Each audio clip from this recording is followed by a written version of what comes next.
How to find suppliers on AliExpress for dropshipping, step by step. Hello everyone and welcome back. In today's video, I'll be discussing the different types of suppliers that you can find on AliExpress and what you should and shouldn't be looking at. So first thing is that this is a really odd, and although this shouldn't happen, this actually does happen, where if you open up a product and you look at a supplier for the product, you might see that they don't have a store. And this is really odd. I don't even know how it is possible, but sometimes when you look at products like this, and you are going to see there's no store that is linked to this product. So this is one of the first and most major red flags that you need to avoid when it comes to finding products. I wouldn't recommend sourcing these makeup brushes, even though they are available at a good price. They don't have a supplier that I could rely on. They don't have a supplier which I could communicate with. And this is going to be a major reason why you don't want to go for stores or products that don't have a listed store as a supplier. Now, after this is something that's pretty odd. So you're not going to find a lot of products that have this, but some products do. And even if they are really great, they are, they have a lot of different amazing products. You don't want to source any products that don't have a specific store. For example, if I was to show you guys a proper product, let's say I go into AliExpress and I open up this product over here. Once I open up this product and let's say we go for this one over here, I'll open up the product. We have, a bunch of different products. And you guys can see this is the product. And on the right, I have the store icon. If I click on the store icon, this actually opens up the GN store. And this store has store data, including the products sold, their regular buyers, and their positive reviews. Now, this gives you a lot of trust in the store. So this is why it's really important to make sure that you are able to see the store whenever you are sourcing product, especially if you're using third-party suppliers. For example, you're using a third party like Zendrop or something, then you want to make sure that you actually cross-check the supplier listing on AliExpress, because you might directly import product and never check the store. So make sure to do that when you are creating a product listing. Now, second up, you have pure choice. Pure choice suppliers are suppliers where you can't actually message them directly and you actually have to speak to an agent. So for example, if we go on to AliExpress and you can even just search for pure choice, you will actually see a lot of products are selected in the pure choice section. A lot of suppliers are in the pure choice section where you open up a product. You go into the supplier over here, and yeah, the supplier is not pure choice, but some are.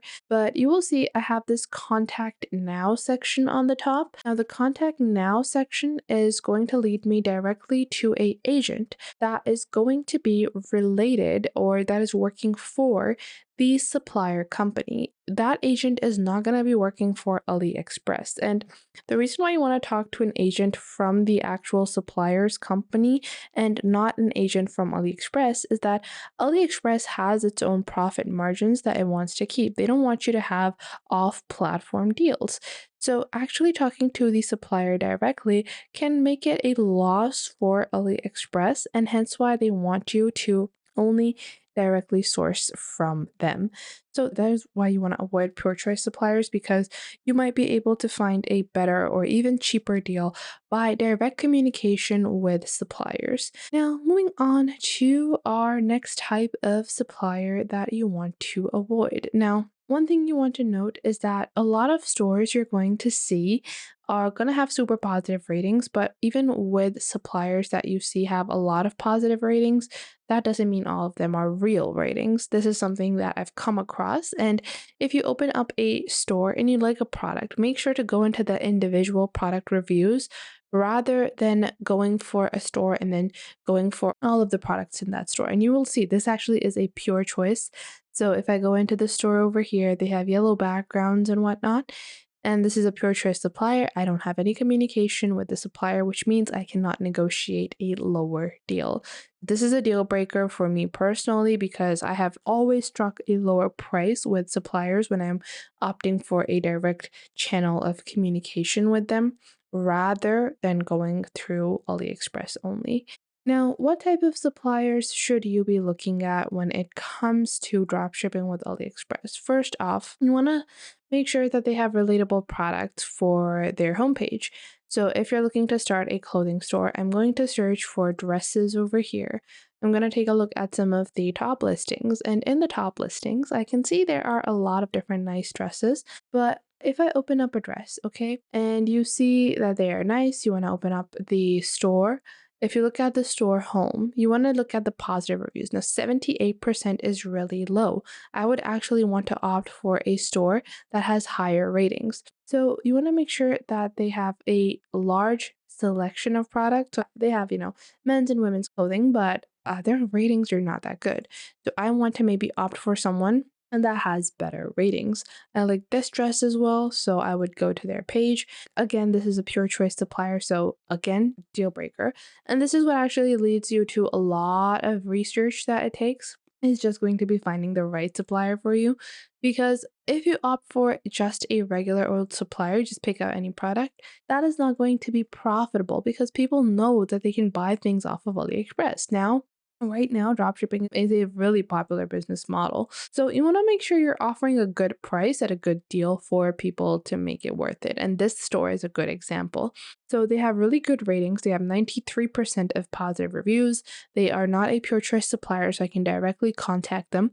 They are a direct manufacturer, most likely, and you can ask this in the first email or message that you send them out. You can tell them or ask them whether or not they are a manufacturer or if they are a third party business retail partner, which means that if they are a manufacturer directly of the products, it means that you're going to get the best possible prices. If they are a third party reseller, you might not be getting the best possible prices, but you can always strike a better deal rather than directly importing product off of AliExpress.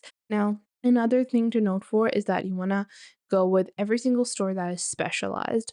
So, if you're looking for clothing, make sure they're only selling clothing. They have swimwear, apparel, accessories, and nothing else, which means that this is an example of a good store. Why? Because they are not trying to sell any and everything. Some stores, they're going to have things like clothing, they're going to have things like accessory, then they're going to have things like home goods. They're going to have things like hardware tools. And that means that they are probably not the manufacturer for any of those things. And additionally, they might just be reselling products themselves. So that is one thing to keep in mind whenever you are searching for any type of supplier, that the store itself should be specialized and they should be selling one type of thing. So, not multiple types of things, one type of thing only from their actual listing on AliExpress. So, these are just some of the little mindful things that you can keep track of whenever you are looking to get started with AliExpress and dropshipping.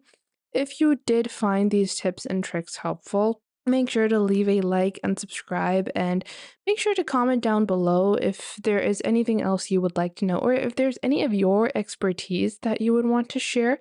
Make sure to leave those in the comment box down below as well. I would love to know what you guys have to say, and make sure to like, subscribe, and share this video with someone else that is starting off with dropshipping. I will catch you guys in the next video.